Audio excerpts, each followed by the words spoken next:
Olá, seja bem-vindo, seja bem-vinda ao programa Sessão 1212, comigo, a Cris de Medeiros.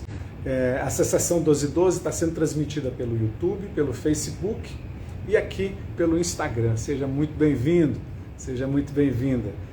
Eu sou a Cris de Medeiros, terapeuta, especialista em eliminar medos e inseguranças e despertar confiança e coragem. Eu sou apaixonado por autoconhecimento. O tema de nossa live de hoje, de nosso bate-papo, que eu disse que nós vamos fazer perguntas e respostas, você já pode preparar sua perguntinha, que eu vou responder com o maior carinho, o maior prazer, tá? O tema dessa nossa live de hoje é uma pergunta que me fizeram numa pesquisa, né, dentro desse grupo, e a pergunta dele é assim: como faço para pensar antes de agir através das minhas emoções? É incrível essa pergunta. Uma pessoa muito inteligente colocou toda a história junto numa pergunta só, né? Como faço para pensar antes de através das emoções? Então, é incrível. São três grandes referências nossas. Um modelo trino, né? Um modelo trino. Razão, emoção, comportamento, instinto. E ele faz essa pergunta dos três. Como é que ele vai fazer para pensar antes de agir, movido pela emoção? Bom, legal. Parece que esse tema tem a ver com, olha, Crísio, o pensamento é algo muito importante, que o pensamento vai barrar nossos comportamentos que são movidos pelas emoções. Então, não tem outra possibilidade. Não tem outra possibilidade, a não ser que o pensamento é o bacana da história, né?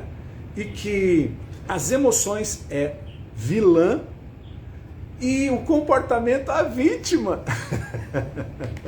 É que eu vou agir, eu vou me comportar impulsionado. Só assim, né? O comportamento é uma vítima, impulsionado pelas emoções. As emoções são más, está empurrando o comportamento. Haja, briga, bate, fique triste, deprima-se, fique ansioso, tenha medo, seja covarde, né? E o pensamento é o mocinho, gente boa da história, que vem para resolver as paradas todas. Bom, não é assim, tá bom? Não é assim, não tem vilão, não tem mocinho e nem tem vítima nessa história, tá bom? Então vamos esclarecer. O comportamento, ele não é uma vítima. A nossa ação, ela não é desgarrada, a nossa ação não é empurrada pelas emoções. Não é assim que funciona. Nosso comportamento, ele também é guiado, é conduzido pelos pensamentos. Afinal de contas, a pergunta é essa, né? Como faço para pensar antes? Olha só. Então, ele quer pensar para evitar se comportar. Então, o pensamento também influencia o comportamento.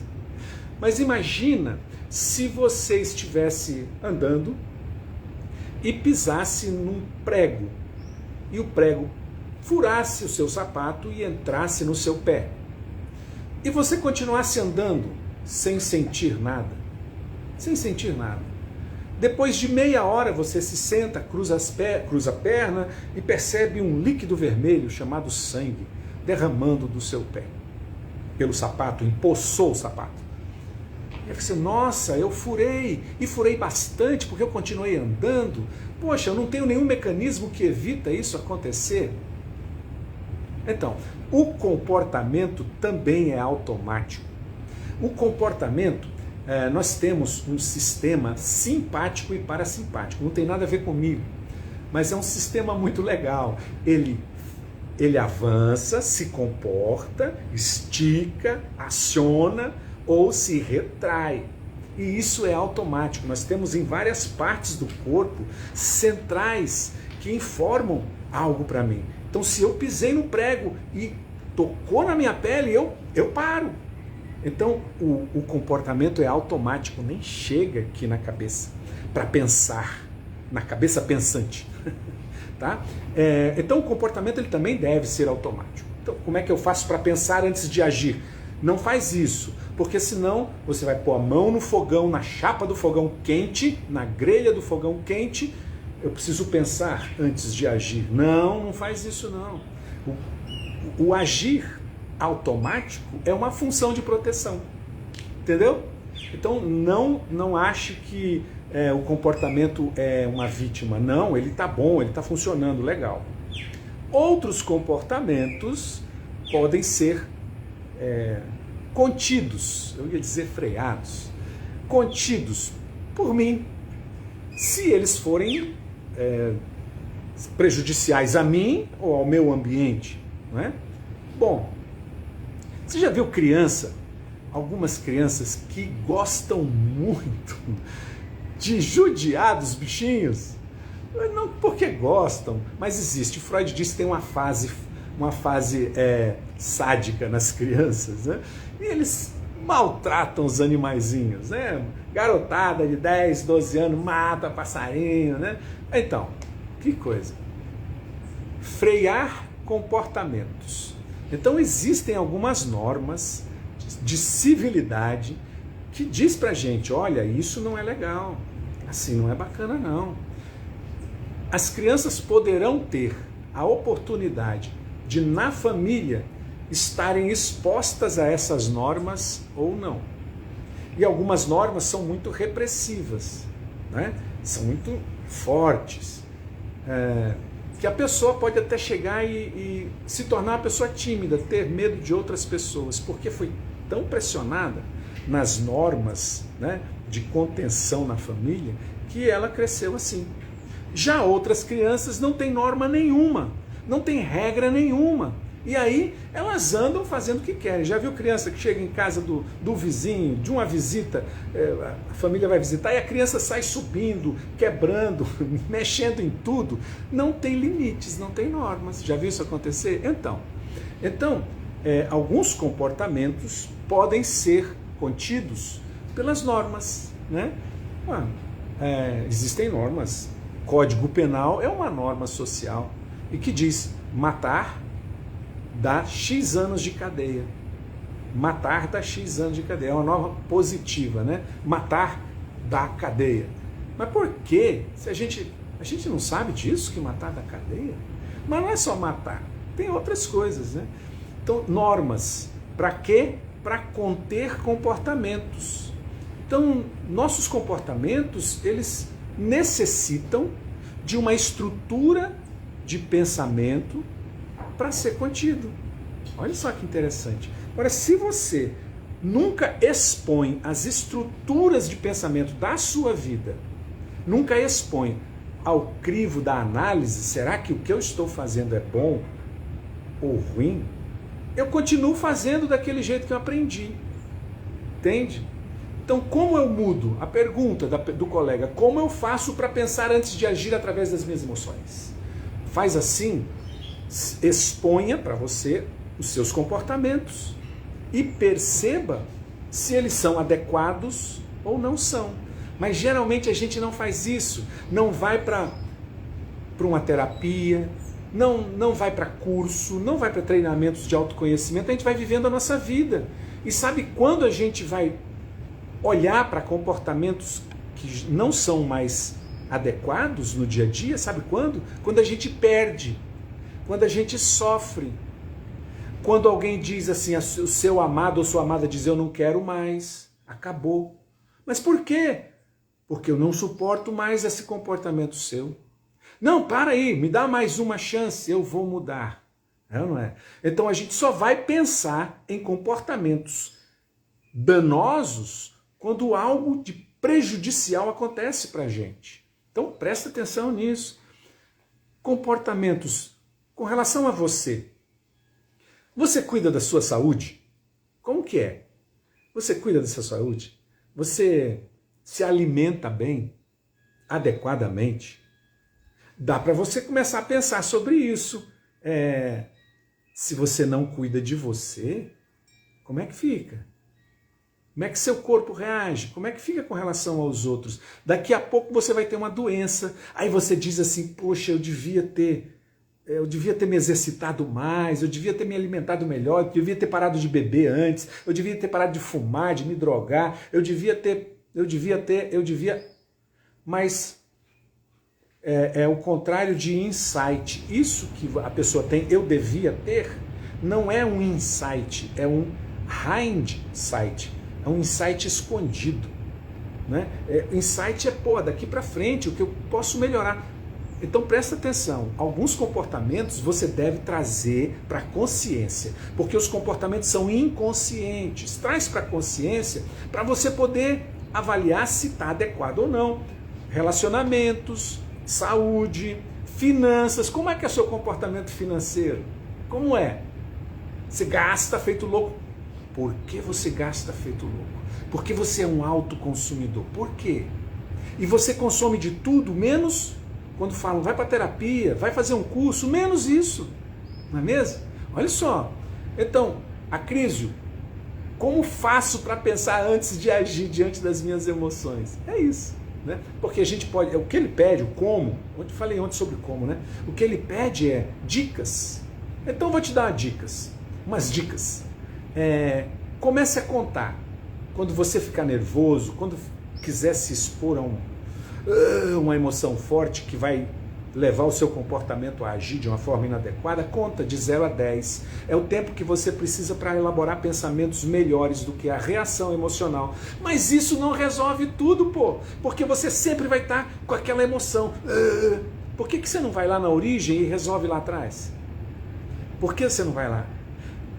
Porque se você não alterar essa linha de pensamentos que você tem estruturados lá da infância, você vai continuar assim. E as dicas vão aumentar, você vai ter que sair com um dicionário de dicas. Agora eu tenho que fazer assim, agora eu tenho que fazer assado.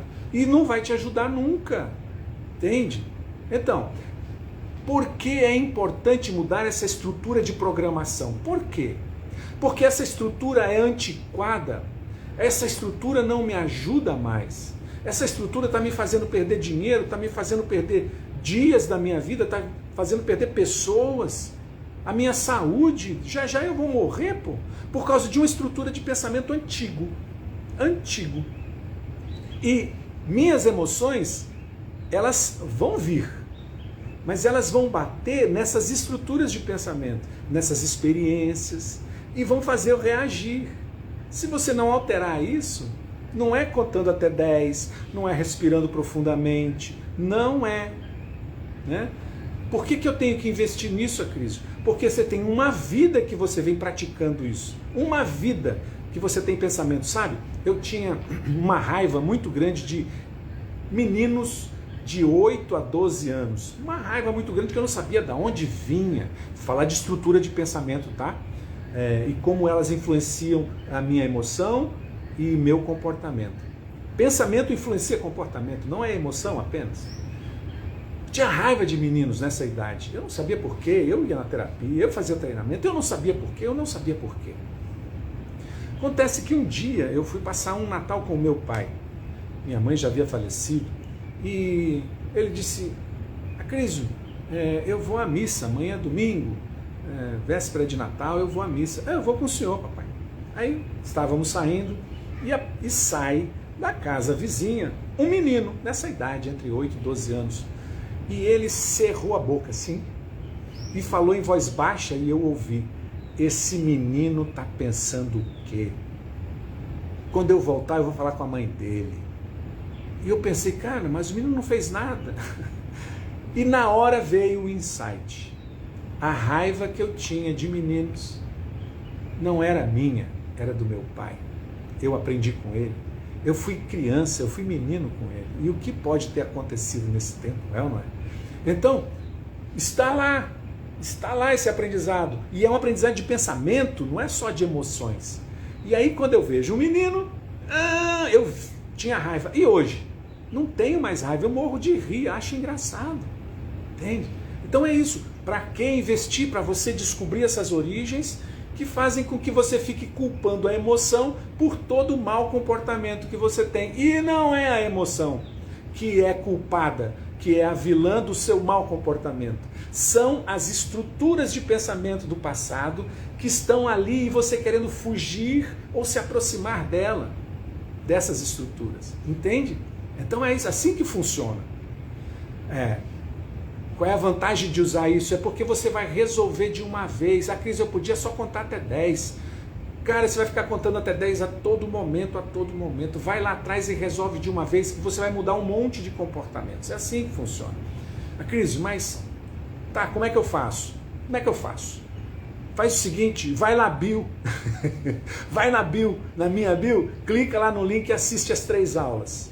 Como eliminar medos e inseguranças, como se abrir para confiança e coragem, e de ser a sua melhor versão na vida. Faz isso, já é um começo, não é? Já é um começo. Bom, então as emoções não são tão ruins assim como você pensa, elas também são boas, elas estão indicando alguma coisa.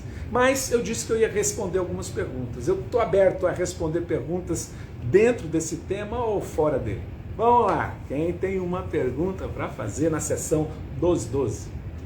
Vamos lá, enquanto perguntam, enquanto estão pensando na pergunta, né? Não precisa ter vergonha não vou falar seu nome, eu só vou ler a pergunta.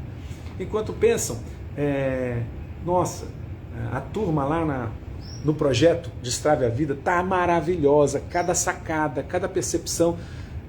Acrísio, quantos testemunhos edificantes lá no... É isso, Fernanda, inclusive os seus, maravilhosos. Por conta disso, fiquei pensando aqui, como diferenciar em mim a minha experiência subjetiva, a criança interna do adulto. Nossa, que pergunta profunda, Fernanda, que pergunta profunda. Essas três fases da nossa vida, criança interior, o adulto intelectual e as experiências subjetivas, elas estão fundidas, elas são fundidas em nós. E aí que geram essas experiências de comportamento que eu não queria, né? Como fazer? Existem exercícios maravilhosos e que nós vamos fazer, Fernanda, você vai participar deles. Você vai fazer uma mentoria comigo, não é? Você me disse que fará a mentoria Amo a Minha Origem. E uma das coisas nós temos, pessoas que estão aqui me assistindo, nós temos em nós estruturas. E essas estruturas a gente costuma dividir em 2, podem haver mais, mas 2 grandes estruturas, a emoção e a razão. Tem uma outra estrutura que é a fisiológica, o comportamento físico, o instinto. Mas, principalmente, essas 2, elas foram estruturadas no decorrer da nossa existência. A emoção, ela vem pronta em nós. Faz parte do nosso sistema biológico. É defesa, então ela vem pronta. A criança, quando está com fome, ela chora. Quando ela fez cocô na fralda, ela chora. E aí a mãe, aos poucos, vai entendendo o tipo de choro da criança. Como pode, coisa doida, entender o tipo de choro. Ela está com fome. Não, ela está com frio. Não, ela tá sujinha. Entende? Não, ela está querendo colo. Sabe o tipo de choro. A criança se comunica pelas emoções. A emoção, então, é boa. Legal. Então, nós dizemos que as nossas emoções são a nossa criança dentro de nós emocional, porque foi assim que nós crianças vivemos. Criança emocional, tudo impactava a nossa emoção. Já a razão foi se desenvolvendo aos poucos e à medida que a gente vai avançando, a razão vai dando um pouco de suporte à emoção vivida, subjetiva, como você perguntou.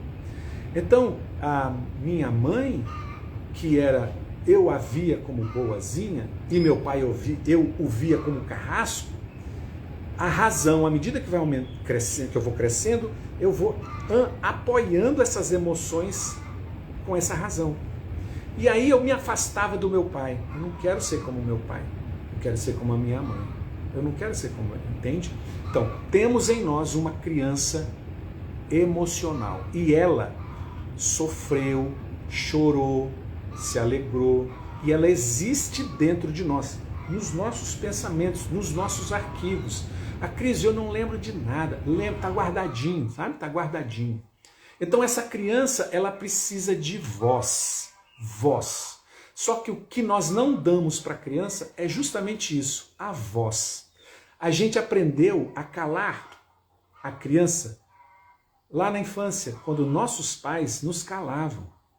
Cala a boca que você não sabe de nada. Para de chorar, que chorar é para marica. Engole o choro que eu nunca chorei nada. Seu burro, sua burra, sua infeliz, sua doente, essa criança não serve para nada. E então, nós crescemos e fizemos a mesma coisa com a nossa criança interior. E quando a criança sente raiva, porque as emoções são infantis, quando a criança sente raiva, a gente trava, não quer. Então a gente tem que expor isso. Mas não é expor de qualquer forma. Tem caminhos. Por que eu estou sentindo raiva? Por que eu senti raiva dessa pessoa? Por que eu tenho medo dessa pessoa?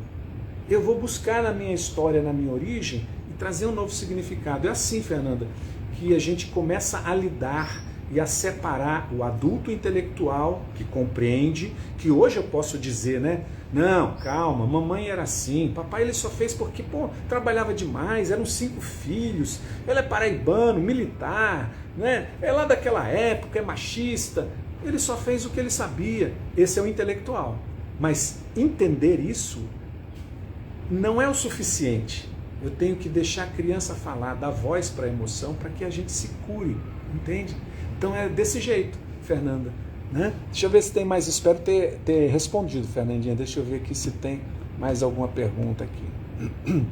Mentoria Amo trata desse ponto com maestria. Oi, Yumi, que graça! A Yumi, ela está fazendo a Mentoria Amo e termina na semana que vem essa turma, né? E, nossa, a gente foca isso mesmo, não é, Yumi? E como a gente vai resgatar essa criança que está amordaçada, calada, proibida de se manifestar? E quando a gente faz isso, vem a paz, vem a calma. Sabe o que a gente se libera? Libera as energias psíquicas que ficam travadas lá naquele lugar, lá no passado, nessas situações dolorosas, né? Por isso que é importante a gente desfazer as mágoas, porque a mágoa fica conectada, eu tenho energia psíquica. Chega um momento em que eu não tenho mais forças, chega um momento que eu não tenho mais coragem, porque tem uma energia psíquica drenada, muito forte, com tantas coisas. Né? Tem mais alguma pergunta? Eu estou disposto a responder as perguntas dentro do que eu sei. Há mais de 17 anos, enquanto vocês pensam, escrevem, eu trabalho com treinamentos de desenvolvimento humano, eu sou psicanalista, eu sou pós-graduado em dinâmica dos grupos e fiz várias especializações em programação neurolinguística, enneagrama, constelações familiares. E, nossa, eu aprendi muito nesses 17 anos, mais de 5.000 pessoas estiveram comigo. E, além disso, fiz atendimento individual e faço até hoje. Então, me trouxe muita percepção sobre esse mundo interno e o que ele provoca no nosso comportamento. Né? Mas é assim. Essa é a nossa história. E se nós não investirmos tempo, coragem, atitude, dinheiro em nós, quando nós vamos crescer? A sociedade não valoriza o autoconhecimento. Valoriza o ter. Né? A Rosângela está perguntando. Aqui em casa meu esposo trata questões dessa forma, antiga. Discuto muito com ele que tem que ser diferente, mas é muito cansativo. Lidar com esses pensamentos demais. Eu imagino, Rosângela, o sofrimento da pessoa sem saber. O incrível é que a gente sofre, Rosângela, sem saber da onde é. E aí é tudo proteção. Cara, imagina uma criança que era surrada todos os dias. Era guardada num guarda-roupa para não ver algumas pessoas da casa. Como ela cresce? As dores dela. Então ela tem medo de falar daquilo. Às vezes ela nem lembra, porque ela colocou um muro de pedras entre ela e aquela história. Mas é isso que eu falei sobre amordaçar a criança emocional. É a criança que está do outro lado desse muro de pedras e que precisa ser resgatada para vir para a vida. Porque se eu hoje não fizer as pazes com essa criança, eu não estarei inteiro. Eu não estarei inteiro.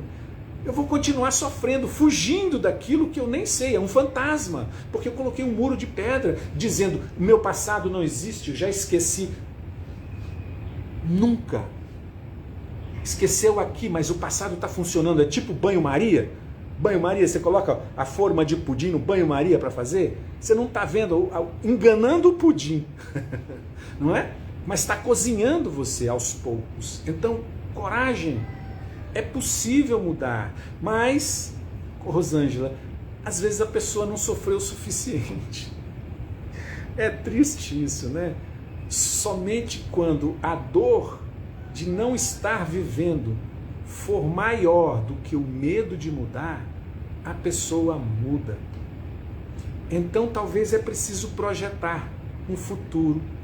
Como é que vai ser você daqui a um ano se você continuar assim, com todos esses fantasmas guardados? Né? Quando?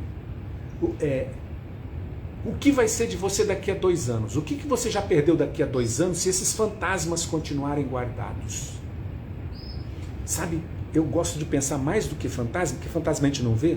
O meu pai era farmacêutico bioquímico do Exército Brasileiro e eu ia lá visitá-lo, eu gostava de ficar no laboratório com ele. Naquela época não tinha aqueles frascos pequenininhos de guardar as fezes, com um pincelzinho, com um monte de elementos lá, né? Eram latas de leite ninho que os soldados levavam, cheia, porque não tinha pincelzinho, espátula, nada, cheia. E lá tinha um rótulo com o nome do camarada naquela lata, cheia de fezes, numa prateleira, porque às vezes precisava fazer exame de 7 dias, né? E às vezes explodia aquela lata, tamanha fermentação interna dentro da lata. Assim somos nós. Você está guardando essas fezes da sua história, do passado, em latas fechadas, guardando junto com você. Um dia isso vai explodir e aí vai ser merda para todo lado. Quem vai limpar, meu amigo, minha amiga? Você. E muita gente que está nessa sala vai sair correndo da sua vida, você vai ficar sozinho para limpar isso. E você vai dizer, tô sem emprego, tô sem esposa, tô sem marido, tô sem filhos, tô sozinho, para limpar essa casa toda. Isso, então, ou você limpa agora, tira essa lata e resolve, ou vai explodir lá na frente. Entende? É isso que acontece. Deixa eu ler mais um pedacinho aqui. A mentoria tem entregado muito mais do que eu esperava. Tenho feito várias descobertas desde que entrei na mentoria. Está sendo libertador. Nossa, que bacana. A liberdade emocional é o maior presente que pude me dar. Você é um excelente mentora, Cris. Gratidão. Nossa, que lindo. Bom, pessoas, eu fico muito feliz de ter compartilhado sobre a minha criança interior, meu adulto intelectual. Eu vou abrir um parênteses e dar mais um segredo para vocês. Sabe quem forma a criança emocional na vida de um ser humano? A mãe. A mãe é responsável pela criança emocional. Do outro lado, quem é o responsável pelo adulto intelectual? O pai. E a gente percebe isso na vida. Quando você tem um pai ausente, fica faltando essa parte de você. Quando você tem uma mãe ausente, uma mãe que não te deu carinho, a formação emocional, fica faltando isso em você. Isso é segredo, não fala para ninguém, tá bom? Obrigado. Desejo a vocês um ótimo final de semana que se aproxima. E olha, vai no link da bio, clica lá e você vai deixar seu e-mail. Você vai receber um acesso para assistir as 3 aulas grátis sobre como eliminar medos e inseguranças que travam sua vida hoje, em várias áreas, emocional, profissional, relacionamentos, e como liberar a confiança e a coragem, que vai ser a responsável por você seguir seus sonhos, a sua história. Agradeço demais a vocês. Tenham um lindo final de semana. Valeu. Um beijão, gente. Fiquem com Deus. Tchau, tchau.